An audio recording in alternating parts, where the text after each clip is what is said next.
Welcome to another episode of Marketing Madrassah. We're your hosts, Saif and Omar. Yeah. Then any other medium and marketing platform, that's not good enough. Let's start again. Sorry, can we start again? That you really need to take into consideration of. Should we do that again? Welcome to another episode of Marketing Madrassah. We're your hosts, Omar and Saif. And in today's episode, we're going to be talking about what are some of the key things to avoid when taking on influencer marketing, Saif. So I think first and foremost, because we've been running an influencer marketing agency for just under a year now, and we've got combined experience in influencer marketing over 10 years, we've seen certain situations actually play out that if you don't actually avoid, you'll actually be quite embarrassed. And I think the first thing that you need to know is you need to know that it's worth investing in. Believing it's not worth putting aside a budget is a massive error when it comes to influencer marketing. 39% of marketers think that it actually increased their return on investment compared to other forms of marketing. There's over 71% of all marketers believe it's more effective in raising brand awareness. So it's worth actually putting that budget aside. It's worth investing in. It's something in 2018 that you need to actually consider. So that's the first thing. You need to know that actually it's worth putting money aside for.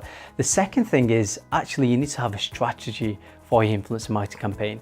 Just like your business, you'd have goals. You'll have a certain approach. You know what you need to expect, what you need to do. And that's the same when it comes to influencer marketing. By the way, if you don't have any goals, then that's quite scary, but that's what you need to do. You need to have some clear objectives when it comes to working with influencers, what kind of reach you want, what kind of impressions, engagement, how many likes, how many followers you hope to actually increasing. Is it a return on investment that you want to focus on? And a good way is actually having SMART goals. So you want to have specific goals. You want to have goals that are measurable. You want to have goals that are achievable. You want to have goals that are realistic and also time-bound. Structuring your goals in this manner will allow you to actually have a really effective campaign.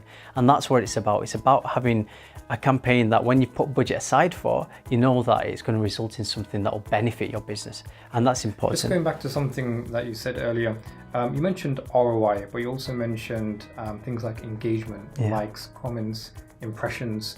There are a lot of businesses that are out there that focus strictly on ROI. And if this campaign isn't going to deliver an ROI of say 1 to 5 or 1 to 10, whatever it might be, why should they also consider engagement? What is so important about engagement?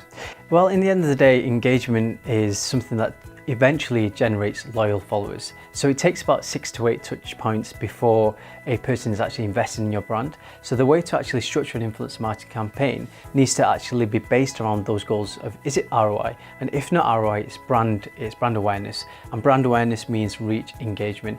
Engagement is activity that will result in eventually someone contributing to your brand. But if you just go for straight ROI, you won't produce authentic content. And the best way, to actually utilize influencers is giving them that creative freedom, allow them to be authentic and generate content that will actually amplify your brand's message.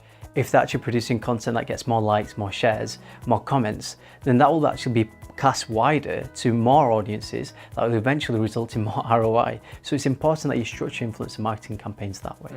The next kind of tip that I want to share is when it comes to influencer marketing, a lot of people fall for big numbers. They think 300,000 on Instagram, 500,000 on Facebook, another 500,000 on Twitter, and then they think, oh, I must work with them. But it doesn't work like that. You need to actually stop and actually reflect, is that person's profile real? Do they have real engaged followers? If they've got these large numbers, by the way, you need to see, does the activity match up? So when they've posted on Instagram, when they've posted on Facebook, posted on YouTube, posted on Twitter, are they getting likes, comments, shares relative to their following?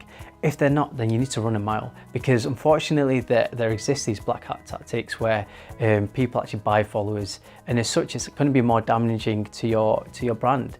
In the end of the day, people transact with people buy with people. So you need to make sure that you don't just focus on these large numbers and fall for fake followers. Actually do your research, work with influencers who have engaged followings.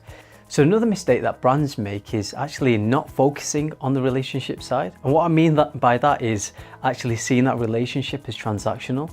So you can't do that. They're human beings, and you've got to think about it this way. If a person was out on the street and they if a guy saw a woman and said to her, you have to marry me, she's not going to turn around and say, yeah, I'm going to marry you. She's going to think, what the heck? You can't demand that from me. It's the same when it comes to influencer marketing. You need to see them as people that you're building a relationship with, and focus on building that trust, that rapport. Equals. I see them as equals. That's really important.